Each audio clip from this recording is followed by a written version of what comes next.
quite sure, sir. No sinister-looking fellows with hats pulled down over their eyes lurking around the customs shed? Only the customs officers, sir. Good Lord, Jeeves. Look at the size of that boat. I think the crew will be grateful if you refer to it as a ship, sir. Really? Touchy about that, are they? The vessel has, after all, a gross displacement of 43,450 imperial tons, sir. And the turbines allow him 52,000 shaft horsepower at the touch of a lever, sir. Well, well, well. Added to which, sir, she draws 38 foot in the water and is capable of maintaining a service speed. I think that's enough about the technical side of things, Jeeves. Very good, sir. Your stateroom, sir? Ah. Thank you.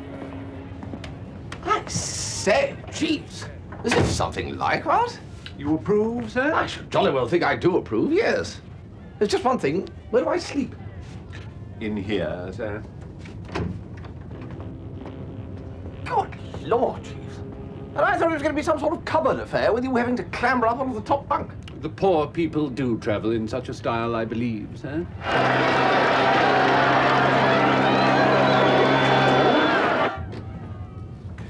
Now, Jeeves, let us make sure that we have not overlooked any conceivable danger. Aunt Agatha can't possibly trace us now, can she? I should have thought it extremely unlikely, sir. Unlikely isn't good enough. Not when she's pursuing me, brandishing Honoria Glossop and demanding marriage with menaces. If Mrs. Gregson asks at the club, she will be told that we are in Scotland, sir. Good, good. By Jove, Jeeves, I thought my last hour had come when Honoria won me in that raffle. Miss Glossop did appear to take the terms of what was essentially a mere game of hazard rather literally, sir. Yes. Most girls who come to the drones dance are perfectly happy with a peck on the cheek and a bottle of Bollinger, but not Honoria. Oh, no. Pardon me, sir, but this article appears to have found its way into our luggage. Yes. Rather snappy, eh? I bought it at Bates. I am surprised, sir. Oh, come off it, Jeeves. I told them I was going to New York and they came up with the goods. No mention was made of a carnival or fancy dress occasion, sir?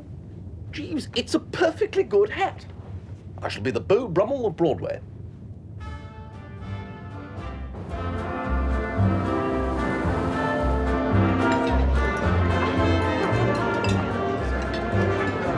Of course, it is a great honor for me to command such a magnificent ship. Ah, oui. Oh, you speak French, Monsieur Wooster. Oh, c'est extraordinaire ces jours-ci de trouver un Anglais qui parle une autre langue. Ah, oui.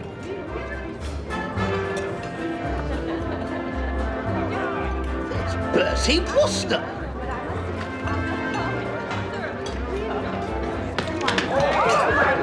Mais qu'est-ce que c'est que ça?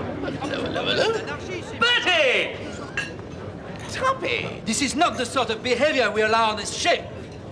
Who's the chap in the fancy dress? Oh, he's the captain. Nice fellow. Speaks very good French. Look, I'm terribly sorry, senor. Quel fromage and all that. That'll hold him. They love it when you speak the old lingo. So, Bertie, what are you doing here?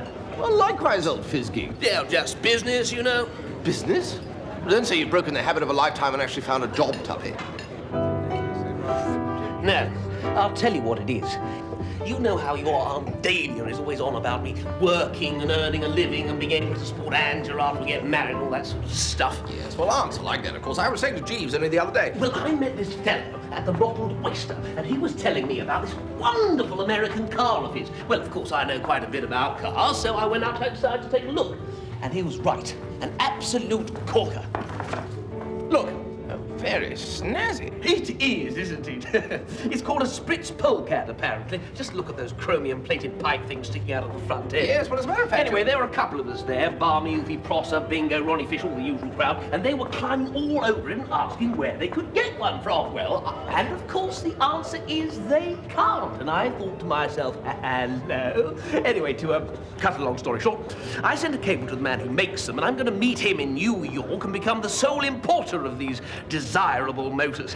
There's a fortune in it, Bertie. Don't you have to buy these cars before you can sell them? Oh, that's the clever bit, you see. Barmy's given me the money to get him one, and he's agreed, well, sort of, that I can use it to show prospective customers for a week or two and get some more orders. So, you're just going to buy the one car?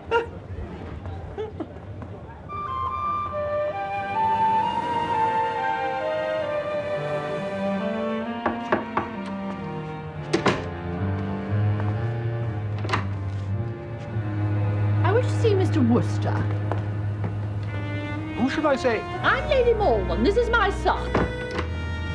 What-ho? Oh, you're Mr. Wooster. That's the chap. I was surprised to see your name on the purser's list. Your aunt had told me that you were in Scotland. Ah, well, yes, this is meant to be a surprise. Ah, well, now look, this is my son, Wilmot. What-ho, Wilmot? Hello. I think you two are going to be great chums. Oh, rather. I shall be busy on my book for most of the trip, so I shall rely on you to keep young Wilmot out of mischief. He's a strict vegetarian and a teetotaler, and is devoted to reading. Give him a nice book, and he'll be quite contented. Thank you so much.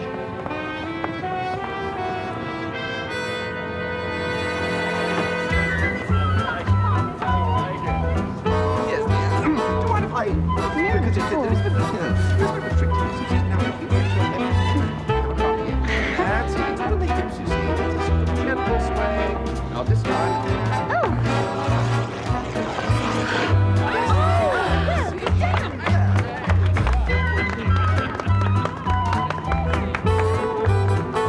That was funny. Look how it is.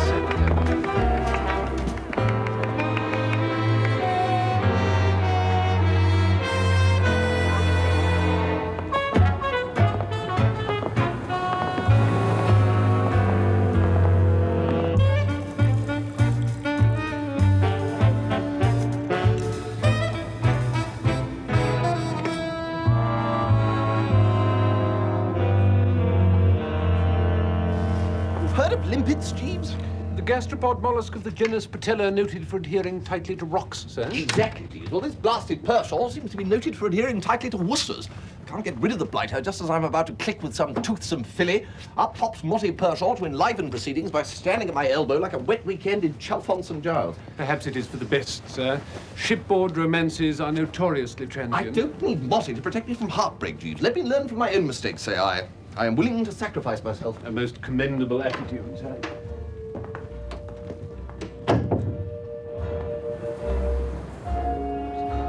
Oh, my lord.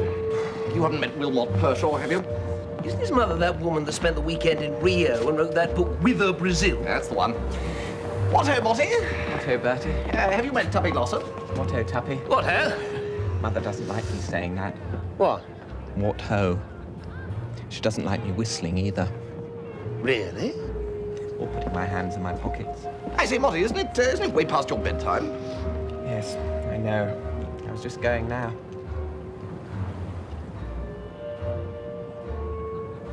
Pip, pip.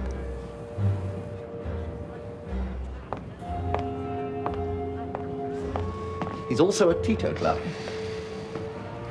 Good Lord. Still, one more day and he'll be off my hands.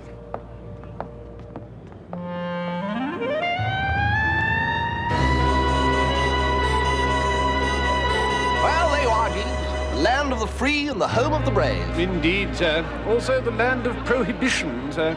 Prohibition, Jeeves? You mean this system they've got of not being allowed to get a snootful? Indeed, sir. Although I'm given to understand that certain subterfuges are used which ensure that ardent spirits are more readily available than hitherto. She's a fair size, Jeeves. Indeed, sir. Puts one in mind of Honoria Glossop in that white dress she used to wear at Hunt Balls. The similarity is a striking one, sir. Now, Jeeves, why do you think they built all these tall buildings? Well, sir, it was partly because of the restricted size of Manhattan Island, and partly because the island is solid granite and therefore capable of supporting such structures. Nothing to do with having got planned sideways, then? No, sir. That's what Barney told me.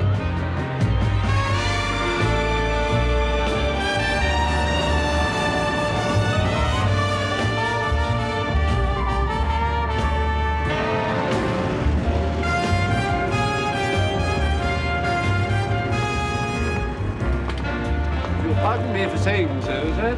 Mr. Fungi Phipps is not noted for his architectural expertise. True, Jeeves, true.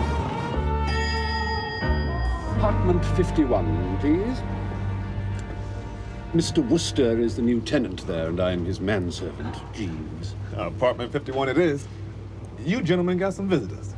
There you are, you see, Jeeves. The natives are friendly, a welcoming party already. You his what? His manservant, his gentleman's personal gentleman, his valet. What kind of dough you get for a job like that? I'm not at liberty to divulge that information. I can only say that the remuneration is ample.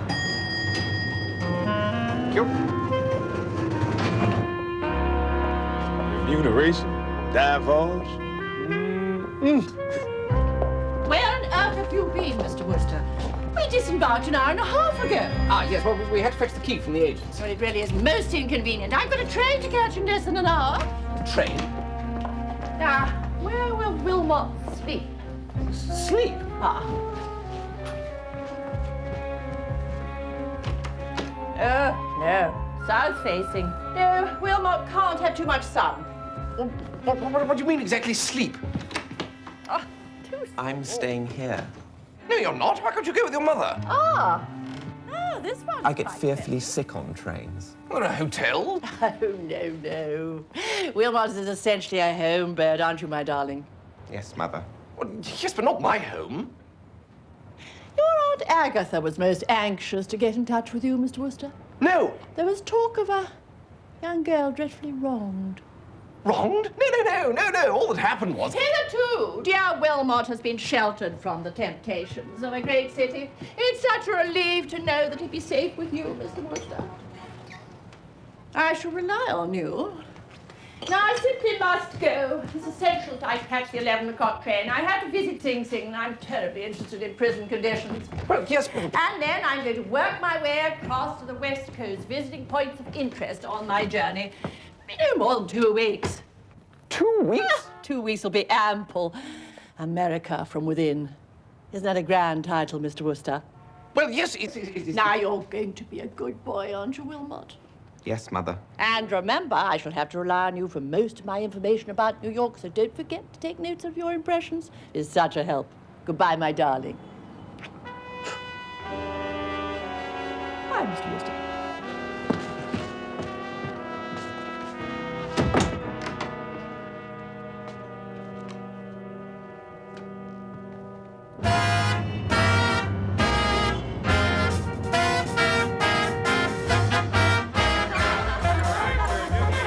I'm left in charge of the pill. Pill? Partial. The excrescence Wilmot. Gin and tonic or Scotch and soda? Scotch, I think. You know, this prohibition's not at all a bad thing, you know. I've never really liked afternoon tea before. Oh, do buck up, Tuppy. Well, I'm nervous. You'll be nervous if you have to meet a total stranger tomorrow and have to try and persuade him you were an expert on cards. Well, you were an expert on cards. Yes, well, I know a fair bit. Look, ask me another question. You're not going to learn anything from the boy's book of the automobile. It's the only thing I could find. Go on, Bertie. All right. Automobiles get thirsty, just like you and me. What do most automobiles most like to drink? I don't understand that. Petrol, you fathead. Oh, yes, of course. Yes, well, I hate those trick questions. Mr. Stoker's not going to ask me trick questions, is he? Stoker? Not J. Washburn Stoker, by any chance? Yes, that's the chap. Do you know him? I should say I do. I was engaged to his daughter. Really? What happened? J. Washburn Stoker happened. If there's one thing in this life I do not relish, it's running into J. Washburn Stoker again. Let's have another question.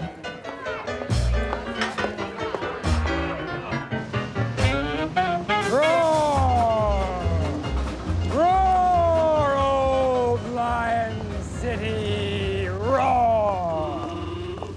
Roar, my half-formed didn't... Wait a minute. Don't I know you? Yes, it's Bertie Wooster. Yes, you're Rocky Todd the poet, aren't you? We met at Buffy Bingham's birthday in London. Buffy Bingham? Yes, not to be confused with Beefy Bingham, who's his brother, but you can easily tell them apart because Beefy wears his collar back to front, unlike Buffy. Well, anything but. I remember. We went to that really great club of yours. That's right, and this is Tuppy Glossop. You met him there, too. Yes, I was the one with the firework in my hat. Oh, sure, Tuffy, sure. Hey, this is great. I thought you never came to New York. Oh, this is the first time in 6 months. I just came to visit my publisher. Well, why don't we all go and get some dinner? Rather? Great idea. Hey, wait a minute. Din of the city.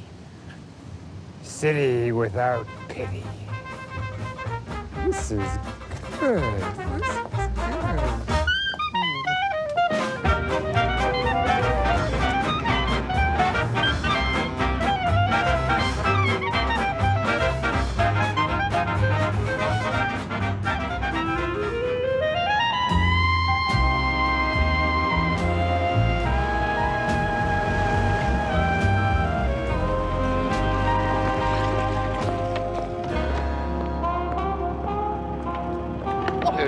morning, sir. Out on the town? Scarcely, sir. Lord Pershaw ran out of money, sir, and the establishment responsible was holding him hostage for the bill. Good Lord, Jeeves, what on earth's the matter with him? Has he had some sort of dashed fit or something? Jeeves, someone's been feeding him meat. Sir? He's a vegetarian, you know. Probably been digging into a steak or something. Well, fetch a doctor. I hardly think that will be necessary, sir. Oh, Jeeves, you don't think he's under the sauce, do you? I fear so, sir.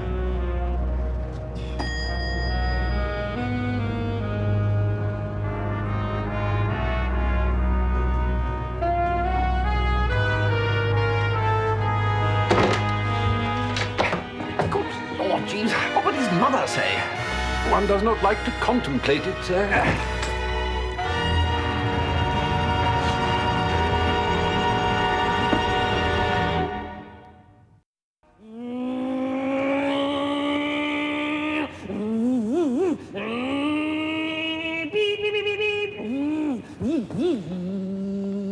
So, how you doing, Mr. Glossop? Oh, hello there. Are you Mr. Stoker? I sure am. So, you want to sell my little Spritz polecat in England, do you? Yes. Well, what I'd like to do... You know, my daughter's going to marry an Englishman. I don't suppose you know him. No, I don't suppose I do. His name's Lord Chuffnell of Chuffnell Regis. Yes, well, I do know Truffy. Ah, now, I'm sure you've noticed, Mr. Stoker, but they've put your steering wheel on the wrong side. Now, I'll tell you right off, Mr. Glossop. I don't intend to make a special model with a right-hand drive. The right-hand drive? I got my production line running, and I don't intend to disrupt it. Well, that is until you start to sell 1,000 cars a week. Right-hand drive, eh? Why do you keep saying right-hand drive? Oh, nothing, just mulling it over, you know. You want the steering wheel and the gas pedal and the brake on the right-hand side of the car. Oh, I see. Daddy, I was just on my way to Bloomingdale's. Oh, hello, honey. This is Mr. Glossop. He's English. This is my daughter, Pauline, that I was telling you about. How do you do, Mr. Glossop? Are you over here on business?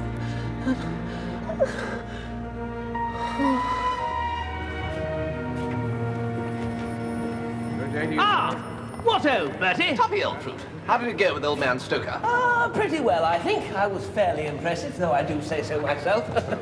I say, Bertie, what a wonderful girl she is. Who is? Pauline Stoker, of course. She's just the sort of girl I ought to marry, you know. Tuppy, she's engaged to Chuffy Chuffnell. Yes, she mentioned something about that.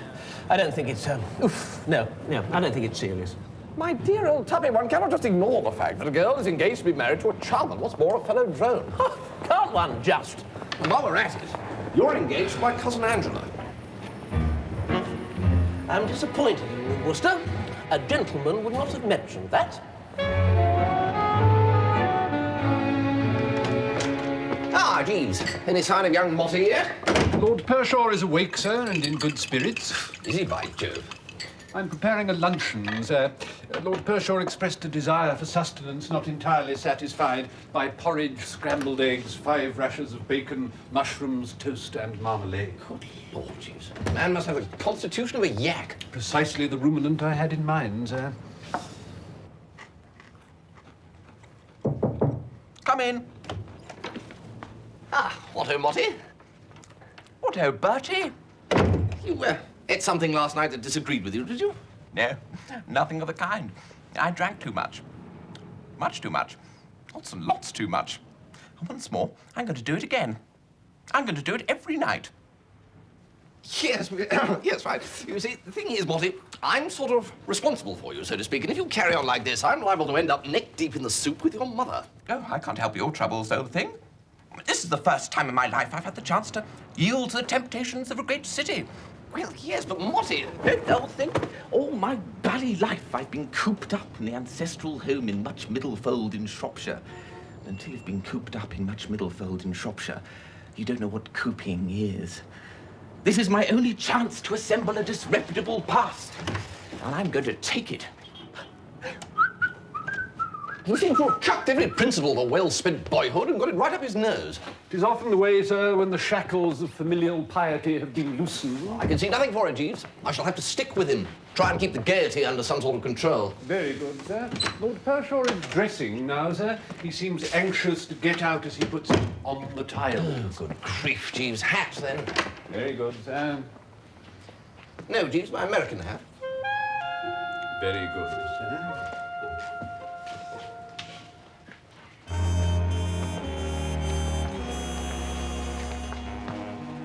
Yeah, doesn't look at all bad, does it? A violin case would complete the effect very creditably, sir. All right, Jeeves, we shall say no more about it. I think the hat looks fairly doggy. You are not convinced of its dogginess. We will agree to differ. Now, what has Lord Pershaw got planned for today, do you know? What do you want? I saw her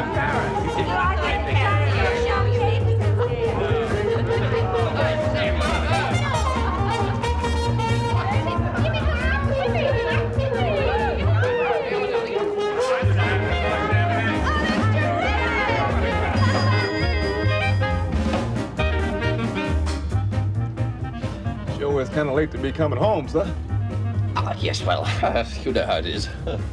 No, sir, I don't, Mr. Wooster. Praise be, I don't.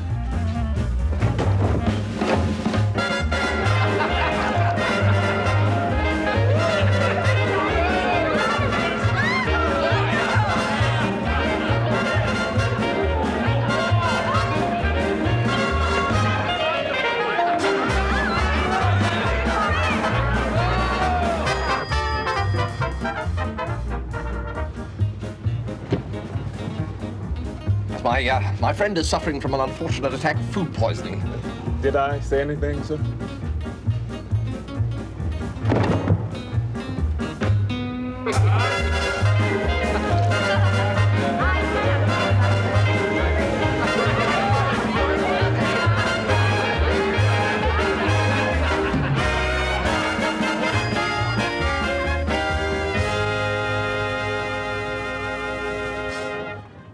Oh, Jeeves, this is getting a bit thick. Indeed, sir. I can't take much more of this, Jeeves. It is hard, sir.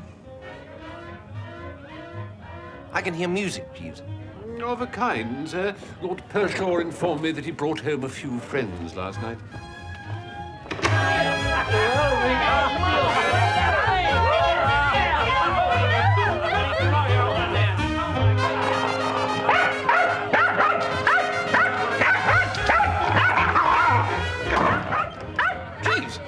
There's a dog in there. That will be Rollo, sir. His lordship informed me that he purchased the animal from a Norwegian seaman.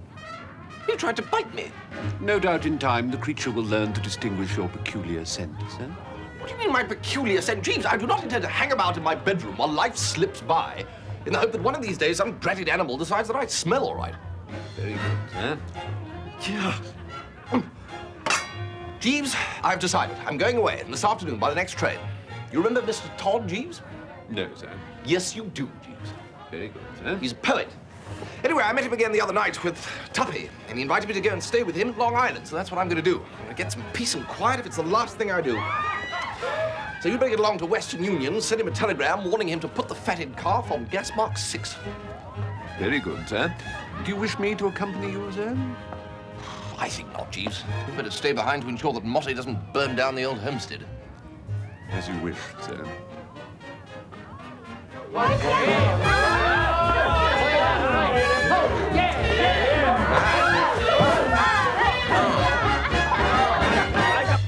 So, how do you like my little country estate here, Mr. Glossop?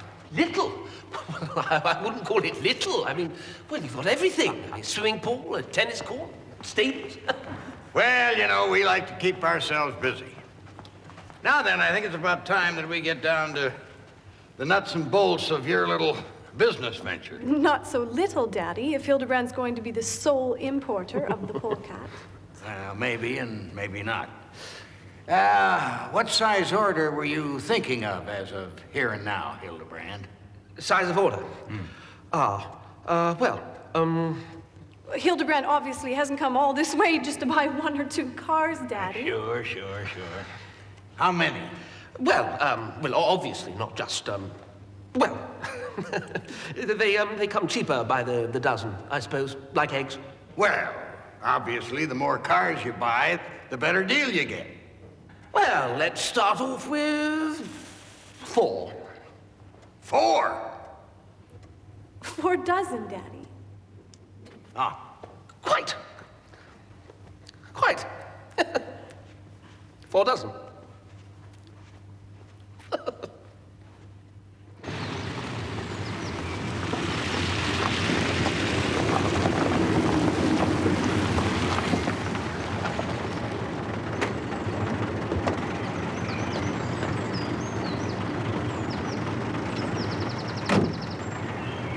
Where's the house? I haven't seen a light for 20 minutes. Up the track there.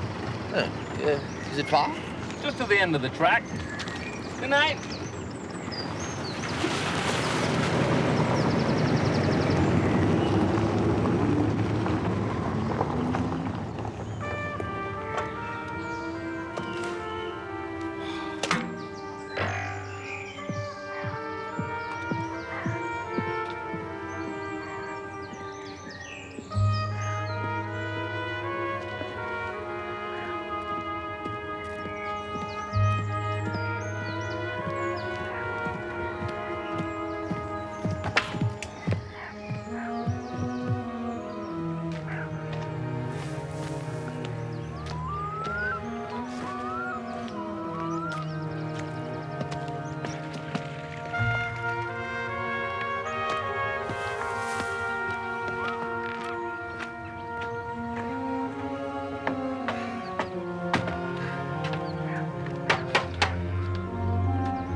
What time it is? Almost supper time. 20 past 8. Oh, my God. Well, this is a bit awkward. I sent you a telegram. It was still in your mailbox. Hang on.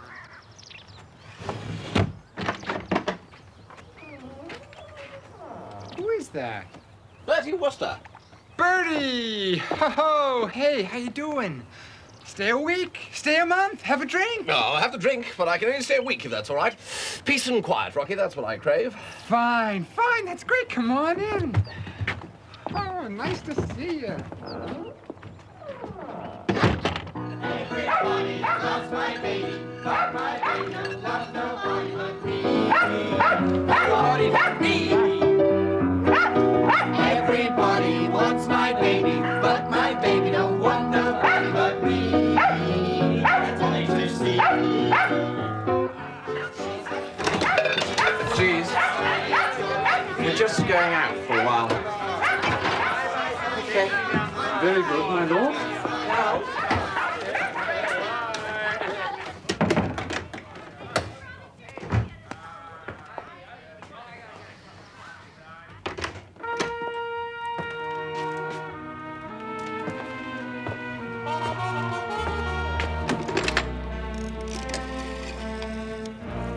Operator.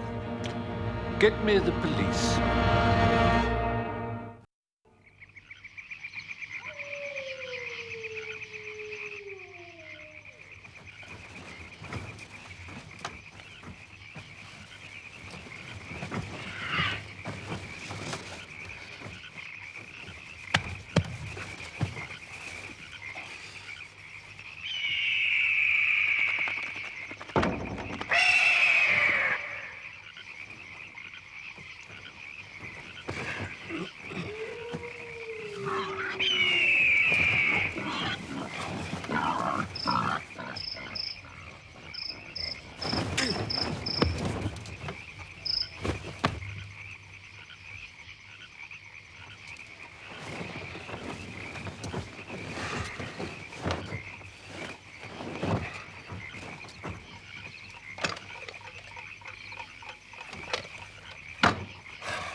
What, hey, Rocky?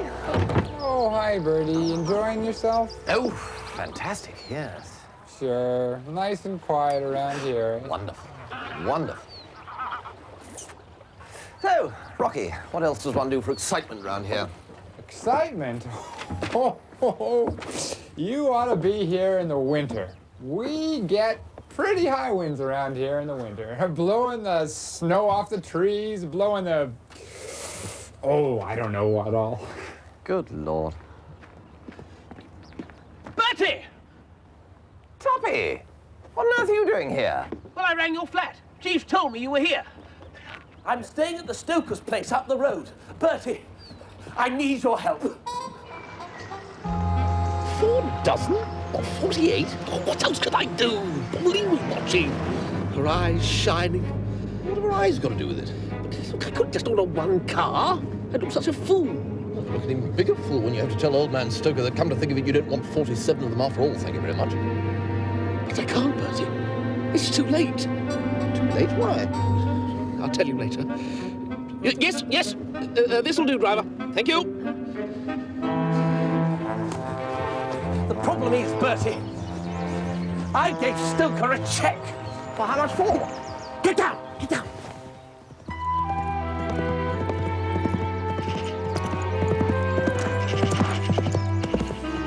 Oh, Pauline, isn't she wonderful, Bertie? How much was the check for, Tubby? $57,000. $57,000? That's about £10,000. I know that. £10,203, 14 shillings and 4 pence. Get down, get down.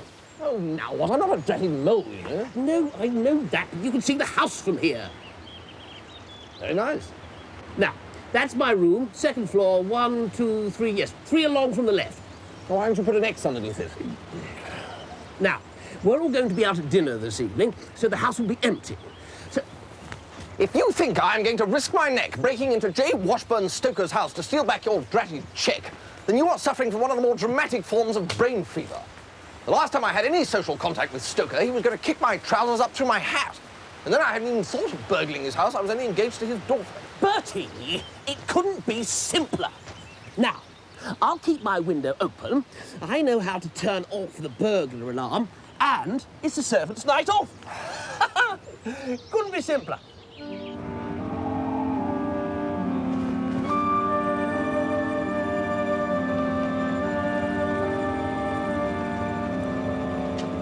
Oh, I forgot my hat. Forgot my hat.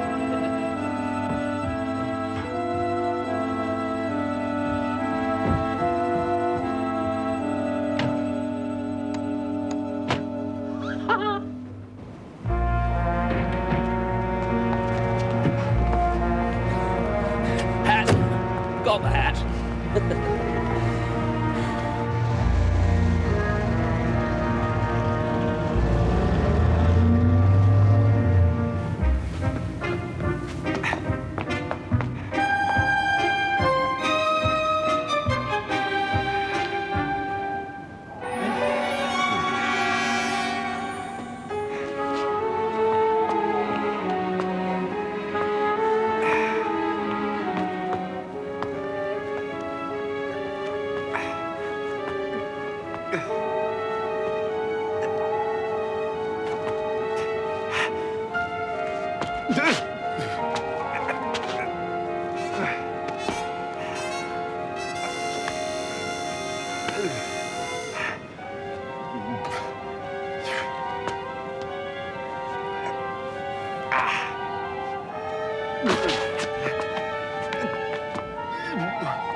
Darn it, Pauline, I forgot to turn on the burglar alarm. Oh, Daddy, you didn't. We'd better go back. We can't. We're late already. There aren't any burglars in West Neck anyway. Keep going. Yes, ma'am.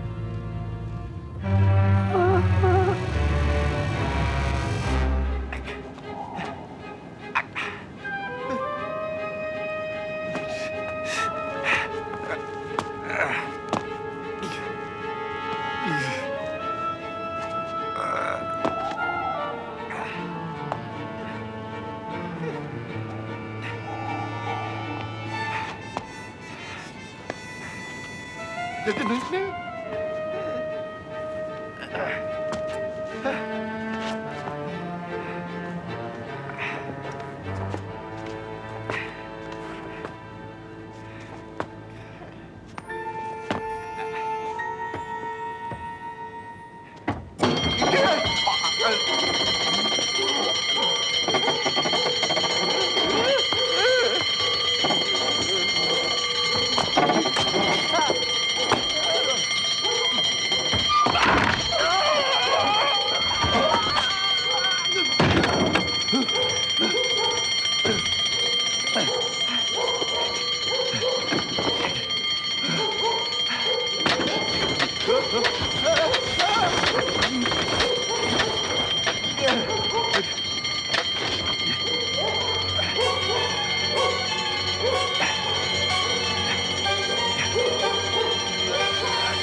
Yeah, it's time somebody started living right.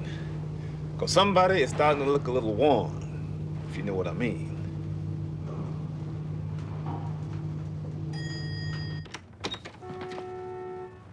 Jeeves? Good morning, sir. Where's that blasted dog, Jeeves? You got him tied up? The animal is no longer here, sir. Lord Pershaw gave him to the porter, sir, who sold him. His lordship took a prejudice against the beast on account of having been bitten in the calf of the leg, sir. Excellent. Excellent, Jeeves. Well, perhaps I misjudged the little fellow. Is Lord Pershaw in?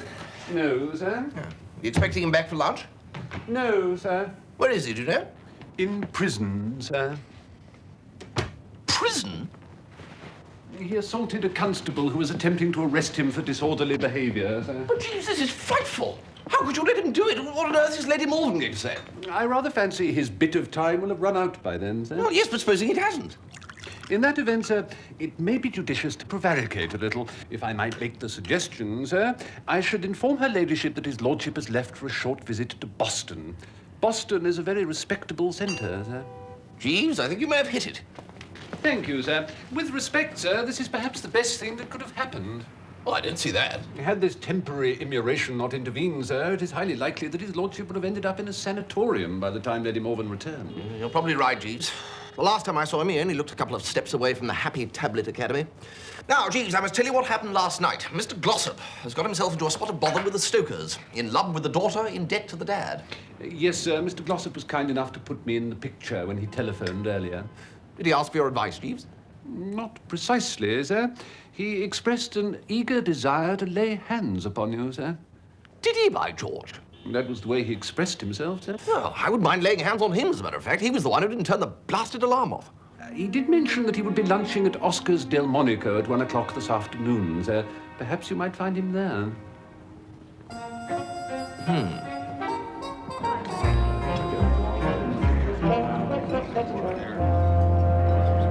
So there you are, you blighter. Be a blighter. You're the blighter. You didn't get that blasted check. You didn't turn the blasted alarm off. I did.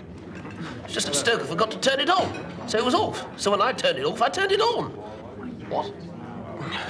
I thought Stoker had turned it on, but he hadn't. He turned it God, here's Stoker. What am I going to do, Bertie? If he cashes that check, I'm...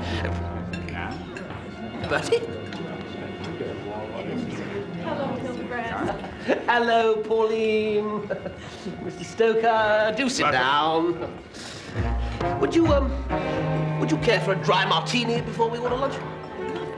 Mr. Stoker? I'll have a bourbon and branch water, please. Waiter, the gentleman would like, what's it called? Oh, yes, a pot of coffee.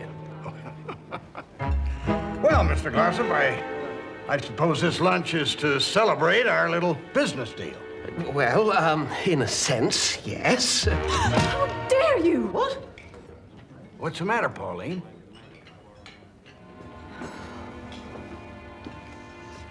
It's all right, Daddy. Ah. Yes, I'll start shipping your first 6 cars in about 10 days. Well, that would be wonderful, but, Mr. Glossop! what is it? What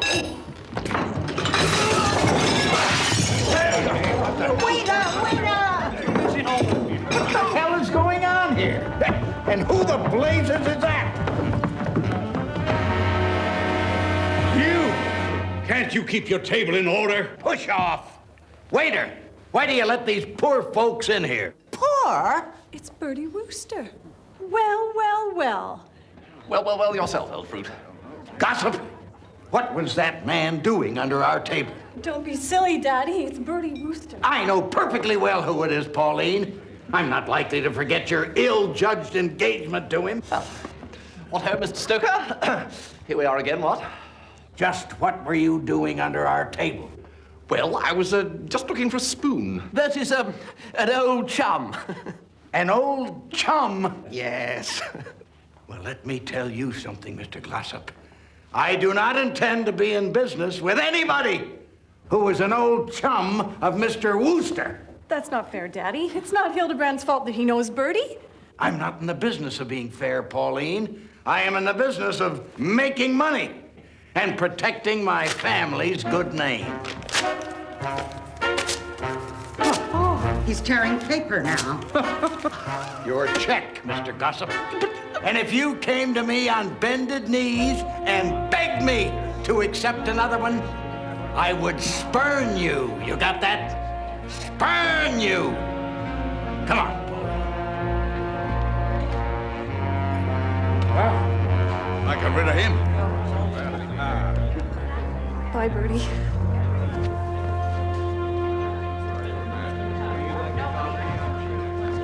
Well, there you are, old Fizzgig. As I've just saved you £10,200, 14 shillings and 4pence, I think you can treat me to a bit of lunch. She's gone, Bertie. The only woman I've loved. Yes, got a useful right hook. I'll never see her again. The bouillabaisse is rather good here, I've heard. They don't do any soft-shell crab, do they?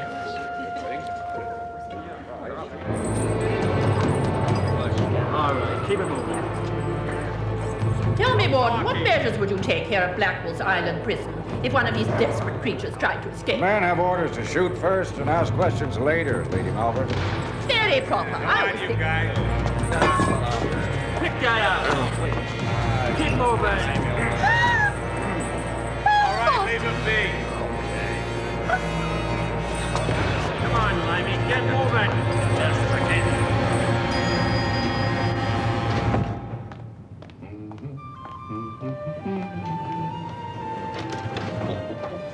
Jeeves!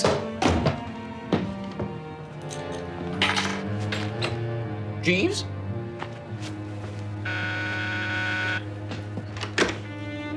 Ah, Lady Malvern. Well. So, you're back. Yes, I'm back. Had a pleasant trip? Oh, extremely, thank you. I do hope that Wilmot wasn't in your way, Mr. Wooster. Oh, rather not. No, great pals. No, we hit it off splendidly. Saw all the sights, you know, Museum of Art in the morning, and then a spot of lunch at some nice, quiet vegetarian place, and then in the afternoon, toddle along to some concert or other, and then home for an early dinner. Really? Yes, and then we normally play dominoes after dinner, and then early to bed for a refreshing sleep. We had a great time. I was only sorry when he went away to Boston. Oh, Wilmot is in Boston, is he? Yes. He just upped one morning and said, I'm going to Boston. And then, sort of went to Boston. Extraordinary thing. Still very respectable sort of place, Boston, you know, not likely to come to any harm in Boston, but Lord, no. It hadn't count, Mr. Wooster, with the fact that when I went to Blackwell's Island prison to collect some material for my book, I saw poor dear Wilmot there, dressed in a striped suit, walking the exercise yard with a pack of criminals. Good Lord, really? Well... So, this is how you've been looking after my poor dear boy, Mr. Wooster. I left him in your charge, thinking that I could rely on you to shield him from evil. And you led him astray. Well, no. You have deliberately done the... Mother! Good heavens. I've just been to, Buffalo. No, Baltimore. Hang on. Jeeves, where have I just been? Begins with a B, I know. Prisons, eh? That's right. No! Perhaps I can explain, your ladyship. You? When Mr. Wooster informed your ladyship that his lordship was in Boston, he was relying on the version I had given him of his lordship's movements. Mr. Wooster was away visiting a friend in the country at the time and knew nothing of the matter until your ladyship explained it to him just now. What? As he had grown so attached to his lordship and taken such pains to look after him, it might have been hard to persuade Mr. Wooster that your son went to prison voluntarily and from the best motives. But your ladyship, knowing him better, will readily understand. Wilmot, you went to prison voluntarily? Yes. Yes. His lordship was frequently depressed at how little he was doing to help collect material for your ladyship's book on America. No, I was. Yeah. I find that very hard to believe. But surely, your ladyship, it is more reasonable to suppose that a gentleman of Lord Pershaw's character would go to prison of his own volition. No, I did. I went of my own, what he said. Rather than by committing some breach of the law which would necessitate his arrest. Oh, I didn't. Look, I can prove it. I've got all the notes I made in prison for the book. Wilmot, you did all this. Oh, how could I have doubted you? Look, Mr. Wooster, look. Look what he's done.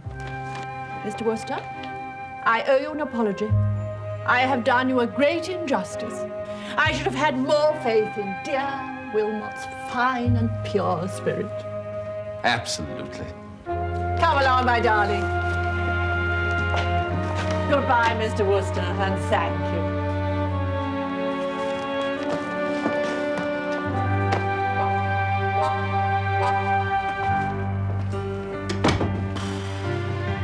Jeeves, you are a lifesaver. Thank you, sir. You made sure that the Stokers met me with company too, didn't you, Jeeves? It did seem the surest way of securing the return of Mr. Glossop's cheque, sir, yes. Now, Jeeves, that Al Capone hat of mine. Yes, sir? Get rid of it, would you? Burn it or something? I've already taken the liberty of disposing of it, sir. Going down.